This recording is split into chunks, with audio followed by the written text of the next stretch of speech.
Welcome back. It's time for our main course, which will be wrapped in prayer. That will be shown to you, demonstrated in a few moments. First, I want to point out that today we'll be cooking with fish, salmon to be exact. See it here? I have it on a bowl of ice and wrapped in some saran wrap, keeping it cool. You could use salmon, or you could use halibut, or any fleshy fish such as cod even. Today we have our salmon steaks. You see how they are, and I will be using them in a moment. How much do they weigh? You usually find them pre-cut in the fish department and also de-skinned. Should they have the skin, Father Nico and I like the skin, so we cook them with the skin on, but you can ask your fish person, I think they call them mongers, and I have no idea why, but nevertheless, he'll be happy to skin it for you. And as I said, you can use any fleshy fish, except if fish fillet is really a little too thin. If you wanted to, you could stack them up, and then you'd make one big piece of fish out of a bunch of little ones. That's up to you, beyond my knowledge. Anyway, what are we using today? 1 white onion, little cherry tomatoes. This is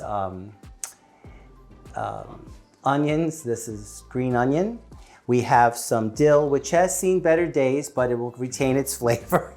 We have the little baby peppers. Remember, if you want to use an orange or yellow or a red pepper and you can't find the babies, use a big one, just use less. We also have the Old Spice seasoning, which I broke the case, so I put it in a different container. We'll be using that. It's a good fish seasoning, or any dry rub for fish that you enjoy.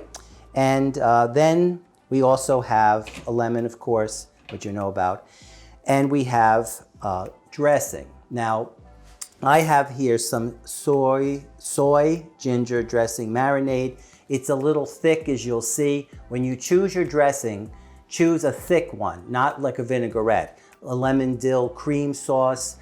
We have here green goddess, something that's the consistency of a thick soup. If you don't want to use a dressing or can't find a flavor that's appealing to you, then you can always use a can of thick mushroom soup in place of one of these thicker dressings.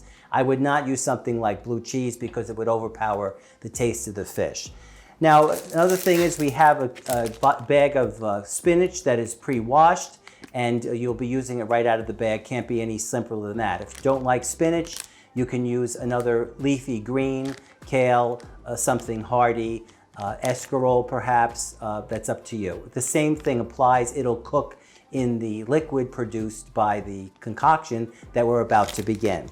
So let's start by saying that first we need to use some aluminum foil. And if you have non-stick foil, you won't need parchment paper, but I would invest in parchment paper anyway. So let's get ourselves a nice big sheet of aluminum foil, which is nice. And we'll move these things over a bit, and just to get ready for assembly. So here we have our nice piece of foil. Then we'll take some parchment paper.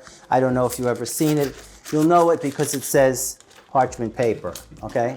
And you get about the same size as the other one. If you want to measure it all, knock yourself out. The thing with this is you got to put it face down. In other words, see how it curls up? This will make you crazy, unless you're calm like me and can take everything with serenity. Just turn it upside down and give it a good shot. And there you go. You can even put your knife on it. And now you're ready to go, okay? Now, the assembly is simple. You take your dressing. We're going to use this ginger soy dressing, and I'll show you the consistency with a spoon. Does it fit in the mouth of the spoon? No.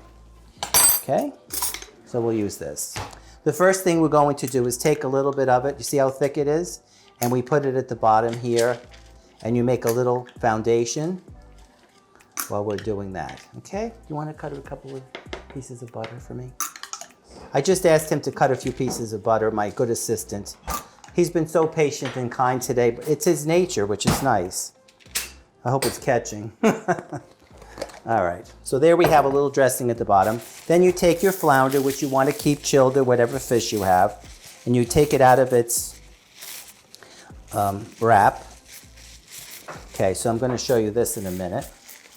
This is good to go. But before we do anything with the fish, we want to take some of our spinach from the bag and put it here, and it makes a little foundation for you. So how much spinach? Well, I think you can get 2 or 3 servings out of a bag. So that's a nice big pile. The thing with spinach is it disappears. So I would say if you're dealing with somebody hungry, a half a bag per person, you'll come down to almost with nothing. So you make a nice big pile like this.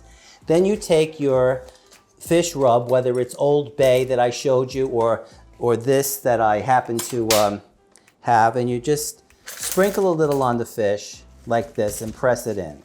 Now don't be afraid to put a good amount. I'll tell you why. Because the spinach is going to give off a lot of liquid. If you're not using spinach, you might want to put a little extra lemon juice in there, or even a splash of water, because the spinach gives an awful lot. So you just press this in, and then you take your fish and you lay it right on top of the spinach like that, and that's pretty simple. And then you have your peppers. We talked about this in a different episode. They've already been cored. I would just leave them like this, like little fingers. You can put happy faces, you can have fights, you can enjoy yourself like we used to do with olives on holidays when nobody was looking. But you know what? Nobody's looking. So later, you'll get to, I'll get to, we'll have a fight, okay? Oh, for the children watching, it's just a play fight, nothing. Oh, we lost a pepper, so only put 3. All right, now we have some nice little piece of dill, which we can rip off of this. Okay, so actually I missed a step, so we're gonna go back. What we wanna do is get one of those oven-proof dishes out of there, okay? The little, them, right. Okay, so this is gonna save you a lot of trouble. See how you can forget things? It's been a long day.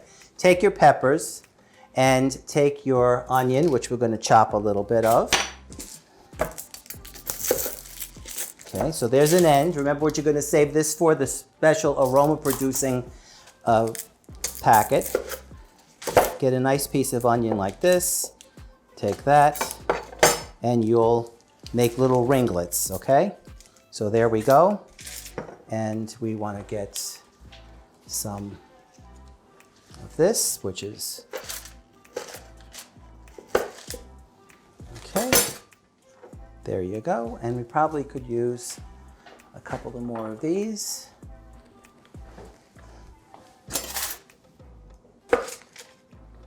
I'm not gonna, I cut below the seed line, so we have to save some time. Well, here's your onions, here's your peppers, here's your spinach. We're going to put these in the microwave. You could saute them in butter or oil, but why bother when we can nuke them? So I would just put these in here for 2 minutes. Oh, there we are. All done. And they become a little softened, but they're not really cooked, but they take longer to cook than the fish. So when they cool slightly, you just take them out and put them around like this.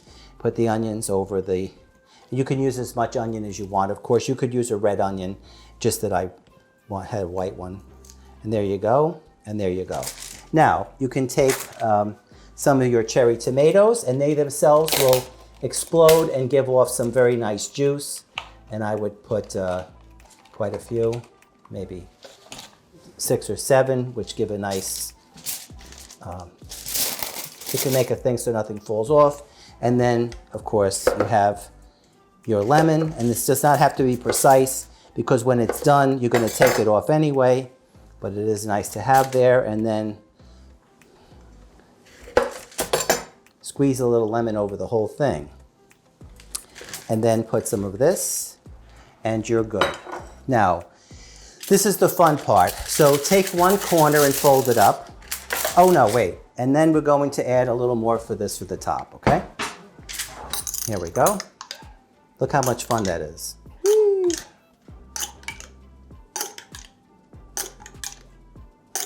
I think that was 6 teaspoons, okay? You can't go wrong, really. Thank you. All right, so take one corner, take another corner, take another corner, then take this corner. The butter. Oh yes. the butter. So 2 little pads of butter. This, and if you forget it, you can put it at the end when it comes out of the oven. So this is important. You see what I made like a little, okay? Make sure that you tie it up good, that it's sealed properly. Then take one of these. Of course, if you're making a bunch of them, you can change the levels on your oven. And if you don't have enough of these trays, you can just put it in like this. I would just double foil it to be sure. You put it in your oven, which we're going to do, yes. And here's the thing about the cooking time.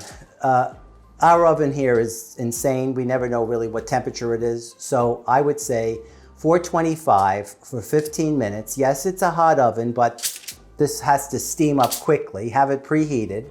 And you remember you have your other thing, your aromatic in there.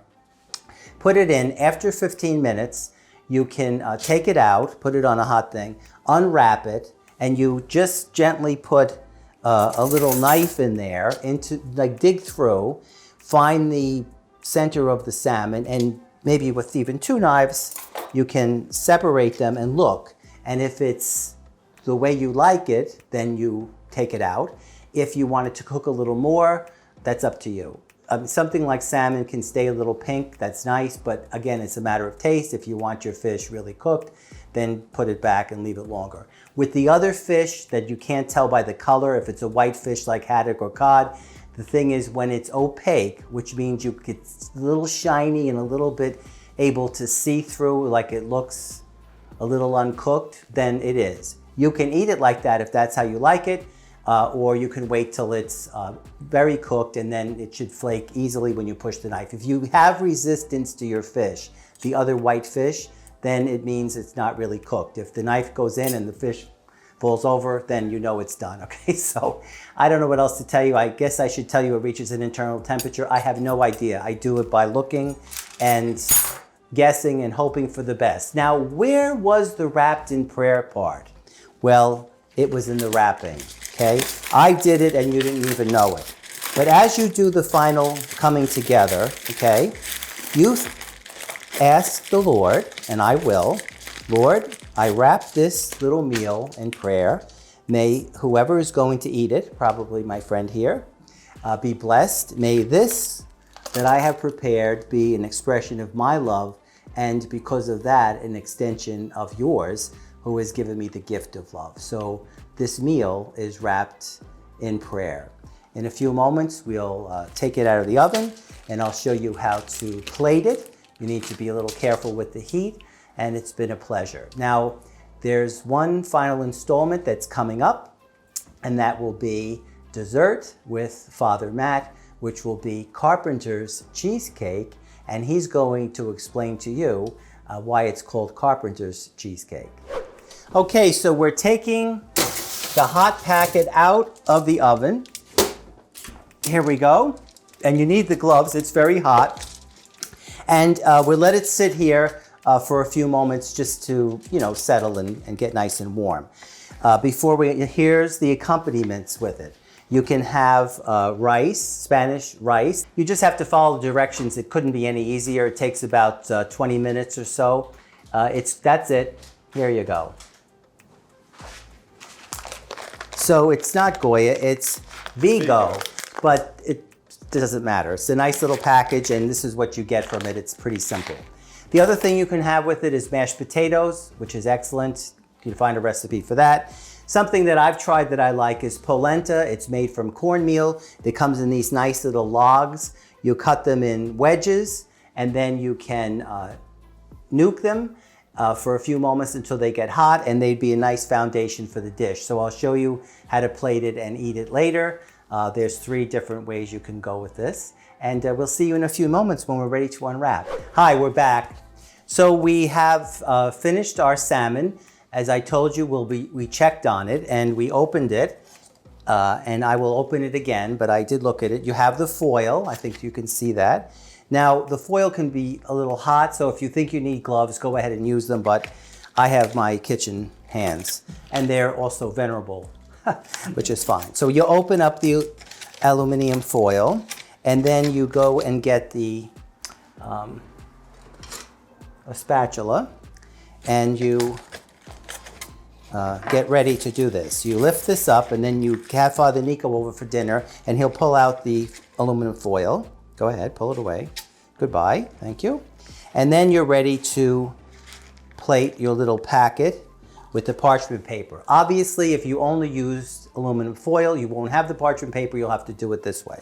But you open that, and it doesn't look like much, I must say. However, it will look fine in a minute. So you gently, and believe me, this is a stretch for me, slide it out and slide it out. And then Father Nico's here to receive it. Now, what you have, just arrange things nicely in the plate. And let me show you what you have in 1 second here. Hold on there, friends. See, plating's important. You just make it try to look a little nice for yourself. And then you have a little of the green onion to put around, so a little bit like that. And also, if you break me off a piece of dill, I'll take that. And then, of course, we want to find another lemon. And I have to have one right here.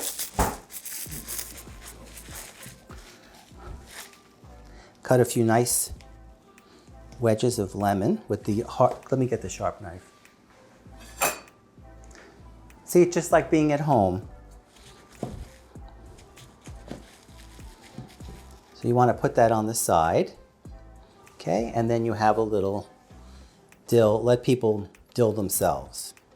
And I think here you have it. So let's take a look. Okay, and that's how you don't ever cook barefoot. Okay, and always cook, bake, and dress. That's another tip. And here we have our finished product. Actually, I think if we turn the plate like this, it's more attractive.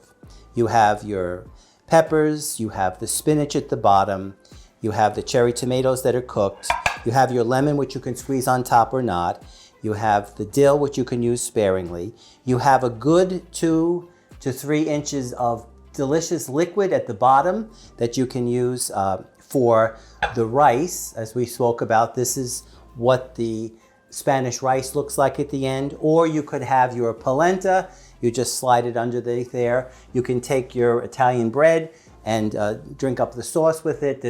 Or mashed potatoes. You see what it looks like, okay? So there's happiness. You might even want to put the lemon there. You can dress the plate however you wish. You might even just take a piece of basil and put it over the lemon, and then you have some contrast. The possibilities are endless, but I can tell you it's a very tasty meal, and I hope that you enjoy it. And remember that your meal was wrapped in prayer for those that will be enjoying it. So thank you for your time, and let's give Father Nico a hand. What a good sport. All right, we'll see you again next time.